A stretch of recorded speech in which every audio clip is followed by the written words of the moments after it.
इस फैक्ट के बारे में जब मैंने सुना तब मुझे लगा कि बाप रे बाप, ये कब हुआ और इसके बारे में कोई बताता क्यों नहीं है स्कूल में। खाली बोर्डिंग लेक्चर देके निकल जाती है टीचर्स, लेकिन ऐसे इंपॉर्टेंट चीज के बारे में बताता ही नहीं है। इसके बारे में लोग क्यों नहीं बात कर रहे हैं। इंडिया का अपना मुंबई असल में पहले ऐसा दिखता था 1838 के समय। असल में 7 टापू मौजूद थे। जो आज का मुंबई है वो पहले 7 अलग अलग टापू था। फिर इंसान ने तय किया कि हम इस धरती का सबसे बड़ा लैंड रिक्लेमेशन करेंगे, मतलब लिटरली समुद्र को मिट्टी से ढककर लैंड बना देंगे। 1782 में एक प्रोजेक्ट बनाया गया द हॉर्नबे विलार्ड और 50 साल बाद ये क्रेजी सी चीज कंप्लीट हो गई। तब जाके मुंबई कुछ ऐसा दिखने लगा। उस समय लाखों रुपए लगे थे इस चीज के लिए। जी हाँ, लाखों रुपए, क्योंकि 1780s के समय 1 लाख रुपए अभी के अरबों रुपए के बराबर है। तब भी यहाँ मेन बात यह है कि इंडिया का फाइनेंशियल कैपिटल मुंबई ऐसे बना था और हमें पता भी नहीं है। फैक्ट नंबर 9, जब कोई इंसान कोमा में होता है तो उसको खाना कैसे मिलता है। कई लोग 10-10 साल तक कोमा में रहते हैं, मतलब उनका शरीर टेक्निकली जिंदा रहता है, हार्ट पंप कर रहा होता है, दिमाग भी एक्टिव, सारा बॉडी पार्ट एक्टिव रहता है, लेकिन बस वो मूवमेंट नहीं कर पाते हैं। तो वो तो कोमा से उठकर खाना खा नहीं सकते हैं और कोमा से निकलना प्योरली लक होता है। तो वो खाना नहीं खाएंगे तो वो जिंदा कैसे रहते हैं इतने सालों तक। तो एक्चुअली में उन लोगों को गैस्ट्रोस्टोमी का इस्तेमाल किया जाता है। ध्यान से सुनो, गैस्ट्रोस्टोमी, और इसके जरिए पेट में एक छेद को बनाया जाता है और उसके अंदर डिवाइस घुसा के पेशेंट को खाना दिया जाता है। डायरेक्ट पेट के अंदर खाना पहुंचाया जाता है, क्योंकि मुंह से लेकर गला तक बॉडी पार्ट एक्सेसिबल है नहीं, वो तो काम ही नहीं कर रहा होता है उस टाइम। तो इसलिए डायरेक्ट खाना पेट के अंदर ही डाल दिया जाता है, जो कि खाना और न्यूट्रिएंट जो कि हमारे शरीर को चाहिए पूरे बॉडी में एनर्जी फैलाने के लिए, वो कम से कम मिलता रहे। और जिस ट्यूब से खाना पास करवाया जाता है उसे गैस्ट्रोस्टोमी ट्यूब कहा जाता है। और खाना ऑफ कोर्स लिक्विड फॉर्म में दिया जाता है ताकि बिना एनर्जी यूज किए फूड डाइजेस्ट हो जाए।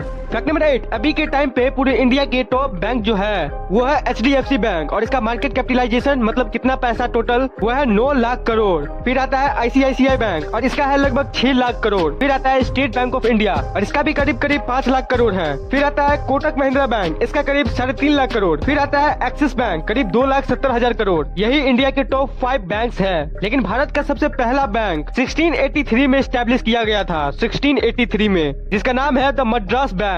और हैरानी की बात तो यह है कि ये बैंक आज भी जिंदा है, जिसका नाम है state bank of India.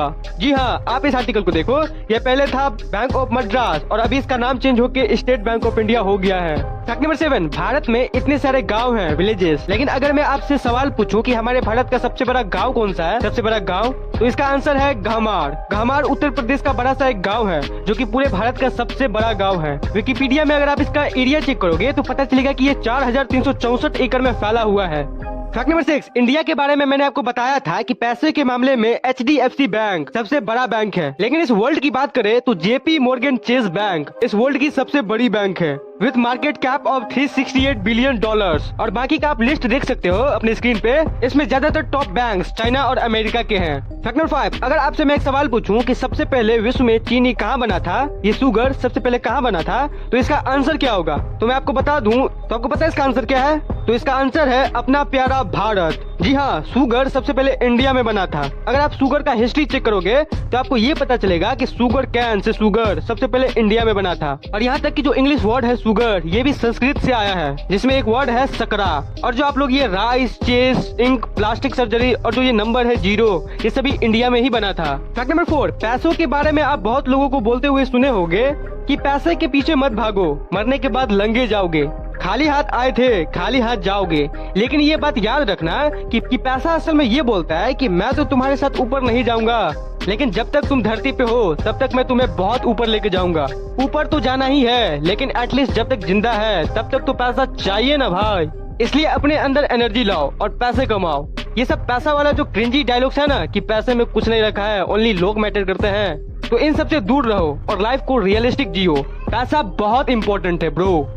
Fact number 3, क्या कोई ऐसी वाटर बॉडी है, कोई ऐसा समुद्र, कोई ऐसा लेक हो सकता है जहाँ पर एक भी फिश या फिर कोई भी जीव ना हो। जनरली इसका आंसर है नहीं, क्योंकि नेचर में हर वाटर बॉडी में लिविंग ऑर्गेनिज्म होते ही होते हैं। लेकिन डेड सी नामक इस वाटर बॉडी में, इस लेक में आपको एक भी फिश या फिर कोई भी अदर क्रिएचर्स देखने को नहीं मिलेगा। क्योंकि पहली बात तो यह है कि ये एक ऐसा लेक है जहाँ पर कोई भी आदमी डूब नहीं सकता। भले ही आपको स्विमिंग ना आती हो, फिर भी आप इसमें डूब नहीं सकते हो। आपका बॉडी तैरने लगेगा, क्योंकि इस लेक में बहुत बहुत ज्यादा नमक है। वाटर इतना डेंस हो गया है नमक के कारण कि आपके बॉडी से ज्यादा डेंसिटी इस पानी में है। आपके बॉडी का जो डेंसिटी है, जो घनत्व है, वो कम पड़ जाता है इसके सामने। पानी में इतना डेंसिटी, ये बहुत ही अजीब बात है। फैक्ट नंबर 2, क्या आपने कभी इस सवाल का आंसर पाने की कोशिश की है कि पढ़ाई के समय आपको नींद क्यों आने लगता है? एग्जाम ना हो तब की बात कर रहा हूँ, एग्जाम के समय तो नींद उड़ा हुआ रहता है। तो ये फैक्ट था कि कुछ और करते वक्त तो नींद नहीं आती है, लेकिन पढ़ाई करते टाइम आपका दिमाग एक ऐसा मैग्नेट बन जाता है जो कि रिपेल करता है पढ़ाई से वो दूर भागता है। तो ये इसलिए होता है क्योंकि आपका ब्रेन रिवॉर्ड सिस्टम पे काम करता है। कुछ एक्साइटिंग करते हो तो ब्रेन आपको रिवॉर्ड देता है। जब कुछ नॉवेल चीज, नई चीज देखते हो तो दिमाग में डोपामिन रिलीज होता है, दिमाग मजा देने लगता है। और क्योंकि किताब में आप एक ही चीज को बार बार पढ़ते हो, यानी रिवीजन करते हो, इसलिए दिमाग डोपामिन निकालना बंद कर देता है। फिर नेचुरली तो आपको मजा नहीं आता, आपको अपने दिमाग को बताना पड़ता है, बार बार याद दिलाना पड़ता है कि अरे एग्जाम आने वाला है, पढ़ लो। तो फिर आपको जानबूझकर लॉजिकली थिंकिंग करना पड़ता है, नेचुरली मजा नहीं आता। फैक्ट नंबर 1, क्या आपको पता है कि आपके गले में ये पार्ट क्यों होता है? इसे एक्चुअली में यूव्यूला कहते हैं और ये आपके शरीर में बहुत ज्यादा जरूरी है। इसके बिना आप जी ही नहीं पाओगे, ये इतना जरूरी है। यही वो पार्ट है जो कि आपके मुंह और गले को भिगाए रखता है, सलाइवा सेपरेट करता है, जिसके चलते आप खाने को घोट पाते हो और खाना नाक वाले हिस्से में ना जाए, पेट में ही जाए सिर्फ। इसका ध्यान यही रखता है। कभी कभी खाते टाइम बात करते समय इसी के डिस्प्लेसमेंट के चलते खाना गलत जगह पर चले जाता है और ये पार्ट आपको नॉर्मली बात करते समय भी असिस्ट करता है आवाज निकालने में।